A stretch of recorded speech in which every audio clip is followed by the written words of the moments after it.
the Void, just because I think Void will match up pretty well against Lifestealer and Disruptor. But the difference is right now is that KP was able to get his ward down that blocks away the hard camp. This is really limiting the pull of Digital Chaos. This mid lane, Kaka's actually in a lot of trouble.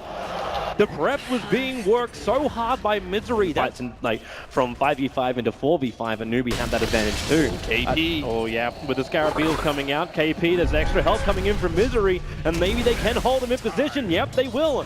Misery again. The swarm doesn't matter. It just, everything get blocked away. So Tidehunter has a good amount of survivability now. As long as he didn't get crushed in level 1 or 2, he was naturally going to do okay. I do like the build. Oh, Hallow mid lane with that Disruptor ulti. Weeha's locked in. The Exorcism is not going to do enough. And the TP support that was around. Oh, they be careful. That like Lion, Safka trying to move himself out. Howl's right on top of him with that open wounds. There's no way for the Lion to survive through this. No more support from DC to help him out. And they don't have the revealing that Blink Dagger he went for. No mech this time around. He wants to get aggressive up against Misery. The mech will happen for Misery as he continues to retreat out. Hand of God is also up his sleeve if he wants to. And they move around the tree lines and relocate. It comes in. The Ravage and pick on both of the DC heroes. But how much more can they get? The Hand of God will kick in.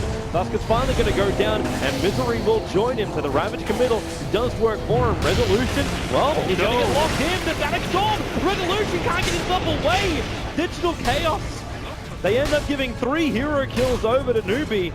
Resolution coming in for the tower up on top, but Chuan in position for that middle lane, gonna look for Moo. Moo jumps in, nice Chronosphere, finding Chuan. KP gonna join him as well. Weeha lets the oldie rip with a follow-up silence. There won't be any Ravage until, for a second, now it's available. The Disruptor, Chuan's already gone down. Weeha trying to get that space, goes into the tree line. Now the Ravage will connect. Weeha into the tree lines. Can he stay alive? He's still being chased down by Hal, but nope, you can delete Weeha from this fight.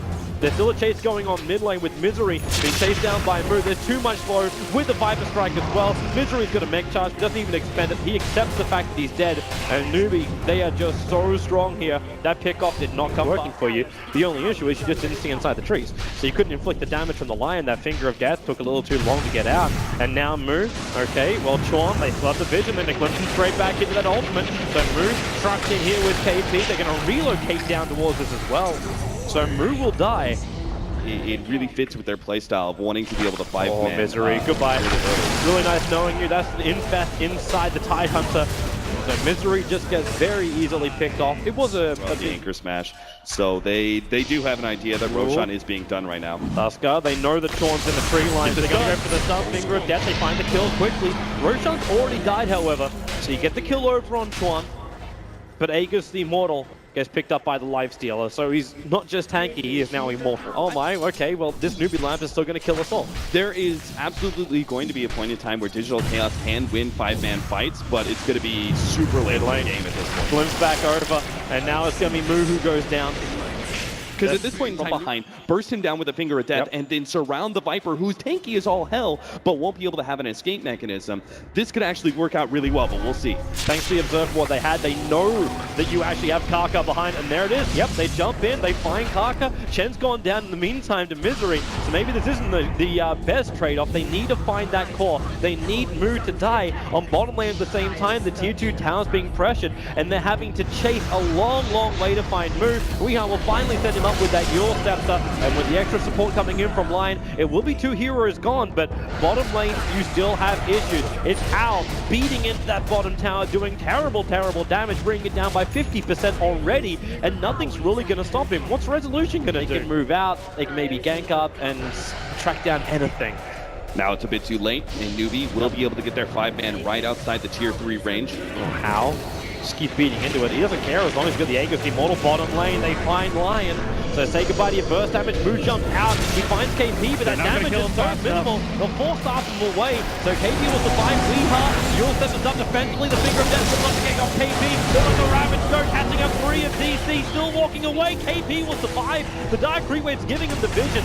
Death Prophet is down. You fall back on your Lion, trying to find that extra burst damage quickly. But it's just Newbee. They reset out.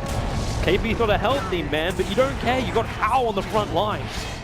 Yeah, you could see Newbee are just simply too far ahead. The fact that they went for that Chronosphere and weren't even close to killing KP fast enough to prevent the Ravage from going off. That's the only way they win that team fight right there, especially with the pickoff that just happened on the Lions. So now, one lane of ranks down, Newbee not going to slow down at all. Why should they? They still have this big tanky lifesteal in the front line. They just don't have the Aegis anymore. Like that's the only thing which be in the back of the minds is saying, okay, we don't have that easy immortality from Hal, so he is susceptible to the gank. You can have move jump forward as KP just blocks a lot of the damage in a quick anchor smash blink forward. Also takes a lot of the aggro of DC. They finally freed DC. That wall from Chuan was holding him back, and now his move's in trouble. Time walk 1 second. He's got one chance to get him there, and then leap away to safety. Another silence, just trying to keep the control going. The Newbee, they got a lot of survivability. Now with a 4-star back hat again, they might be running a little bit low on charges. DC are in this really weird position where they know they need to actually force the fight, killing Hal. They're going to run into him now, but he gets off the rage too quickly. Yep. Fed to the Lions. He had after his buyback. All right, That's the upside. Newbee are like, okay, look at the clock. It's about time to end the game. If they wanted to, they could really sit back and wait for do it. John. Move. Okay, you know, he's going to jump himself away, glimpse back over, and that's what Chuan was waiting for. Pulling back into the static storm instead of just starting with the static storm. So they'll just slip inside the pit, and DC, like, it's like their only chance is to come down here and hope for just one hell of a Chronosphere, but Newbee understand this. And that's why they're waiting. They move up, they break the throat. Nice and there's a jump. KP hits the entire team. Second final resolution. And say goodbye to DC. That game is over. KP just basically sealed that one so perfect. They saw them coming from a mile away. And DC will be wiped by Newbee here in game 1 of this best of 3. That wasn't anywhere near close. No, absolutely not. Newbee, very dominant win here in game number 1. I mean, the analysts all agreed, and I was with them. I thought Digital Chaos had a pretty good plan here for game number 1. I thought their draft was decent, but Newbee completely outplayed them. I think Digital Chaos were a little bit iffy on their timings and what exactly the strategy of this lineup was supposed to be able to employ, and Newbee very much understood like how to exploit this timing. They knew the heroes on DC was going to be slow.